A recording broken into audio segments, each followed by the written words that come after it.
విద్యే జీవితాన్ని మార్చే ఆయుధం. దీనిని స్వీకరించిన వ్యక్తి ప్రపంచాన్ని గెలుస్తాడు.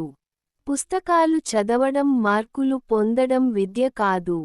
మనసును మేల్కొల్పడం విద్య. విద్య అంటే మనం ఏమి నేర్చుకున్నామో కాదు ఏమి తెలుసుకోననమే విద్య అవుతుంది. విద్య మనసుకు స్వేచ్ఛనిచ్చే కాంతి. నేటి కష్టం రేపటి గౌరవానికి విత్తనం. చదవండి. అభ్యాసం ఒక్క రోజు పని కాదు, ప్రతిరోజూ చేసే యజ్ఞం. విద్య వల్ల వచ్చే వెలుగు ఎప్పటికీ మసకబారదు. మంచి విద్య ధనం కాదు, ఇది జీవితాంతం మార్గదర్శనం చేసే శక్తి.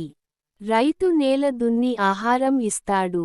గురువు జ్ఞానాన్ని పెంచి భవిష్యత్తును ఇస్తాడు.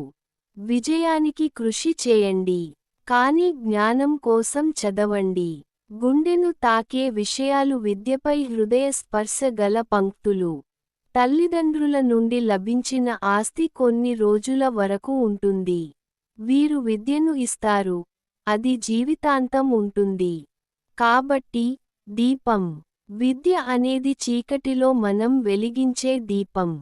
చదువు కేవలం ఉద్యోగం కోసం కాదు, మన ఆలోచనలను మానవీయం చేయడానికి. విద్య ద్వారా మనిషి జీవించడం నేర్చుకుంటాడు. జ్ఞానం ఇతరులకు ఎలా జీవించాలో నేర్పిస్తుంది.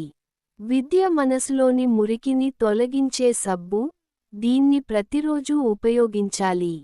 స్వామి వివేకానందుని విద్య అంటే లోపల ఉన్న శక్తిని వెలికి తీయడం. ఇది నేర్చుకోవడమే నిజమైన విద్య.